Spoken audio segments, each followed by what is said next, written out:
No, dobrý deň, vítam vás na dnešnej výstave ovocia a zeleniny v Lehote pod Stačníkom. Pár slov, prečo a na čo sme vlastne túto výstavu organizovali. Dôležitým a významným poslaním Slovenského zväzu záhradkárov je vykonávať odbornú, osvetovú, metodickú a výchovnú činnosť zameranú na rozvoj záhradkárstva. Jednou z foriem výchovnej a osvetovej práce je organizovanie výstav ovocia, zeleniny a kvetov.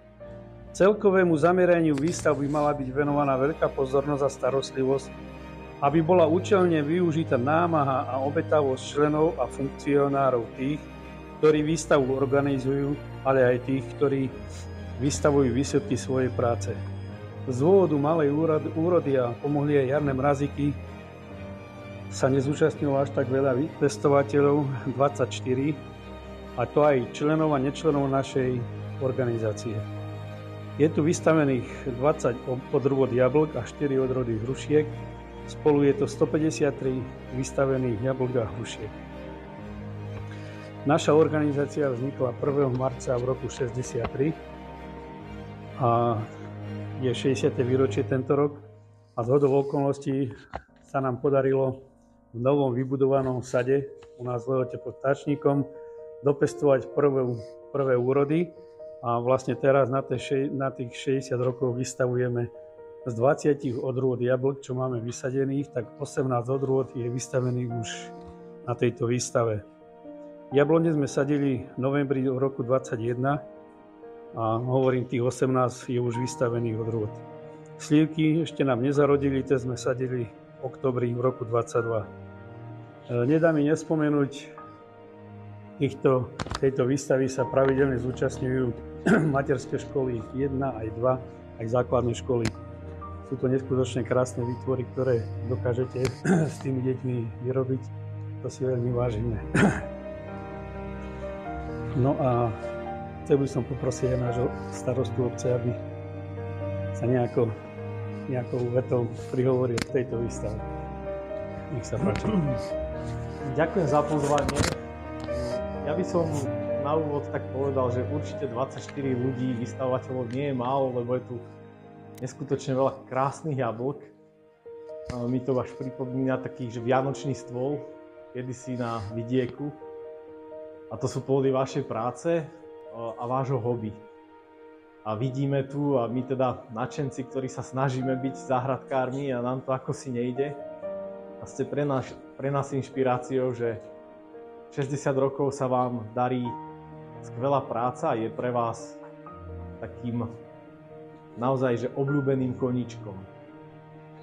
Ale často hovorím, že Slovenský zväz záhradkárov v našej obci funguje dobre aj preto, lebo má vo svojom klube veľa mladých ľudí, alebo tých neskôr narodených, a dokonca aj na svoje výstavy dokáže pritiahnuť napríklad deti z materských škôl, alebo potom tie mladšie ročníky dokážu vyrobiť takéto krásne ozdoby, alebo to, čo ponúka naša príroda, tak dokážu jej vtesnať to svoje videnie svojho sveta, a je to obdivuhodné. Čiže vy si vlastne vychovávate svojich budúcich členov a vôbec nepochybujem o tom, že hoci teraz tie jarné mrazy spôsobili nejakú nižšiu úrodu, tak o pár rokov tí dobrí hospodári, ktorí vyrastú aj z týchto detí, a nie len z týchto detí, dokážu túto výstavu rozširovať.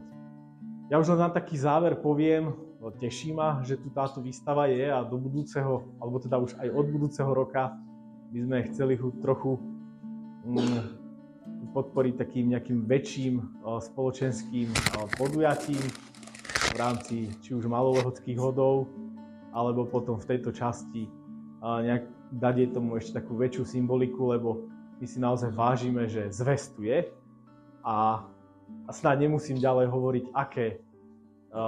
aký výsledok alebo aké plody vašej práce sú na stoloch a sú naozaj úžasné. Ja vám za to ďakujem, a deti fakt my mladší si musíme brať príklad od toho, čo je naservírované na stole. Ďakujeme.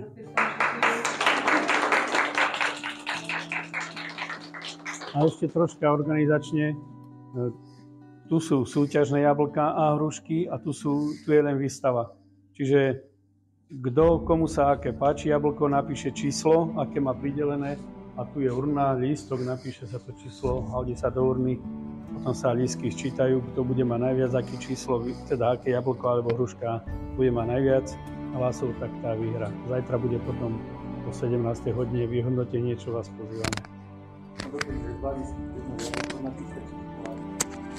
Dáme hlasovať, že dohodneme sa na jednom stanici a na jednom. Tak vy môžete aj 1, 2, 3, 4 si rozdelíte do 4 skupín a môžete. Mirka. Už boli pánom starostom pochválené, že si chválime a ďakujeme, lebo nám robia veľkú radosť, aj skrašujú našu školu, takéto vecičky. A určite teda vy ste šikovní, tak sa tešíme na vás, keď prídete ku nám. Ale čo chcem najviac, to je poďakovať túto pánovi Šimkovi a všetkým členom tohto spolku, pretože naozaj ste pre nás veľkou oporou a ja si vašu spoluprácu s našou školou veľmi vážim. Vždy, keď zvihnem telefón, tak pán Šimko už tuší, že čo tá riaditeľka zase chce a on vie, že ja potrebujem vždy pomôcť a z vašej strany tá pomocná ruka vždy príde a za to som vám veľmi vďačná. Či už v sade, alebo pri úprave okolia školy. Takže naozaj veľká vďaka. Vieme tiež radi. No tak nech sa páči, môžete sa poprekádať.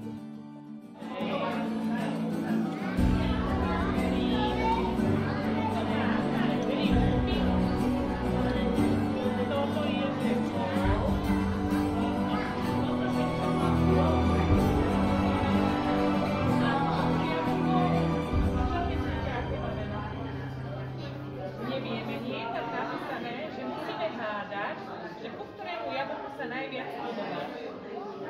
Toto jablčko sa volá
Teraz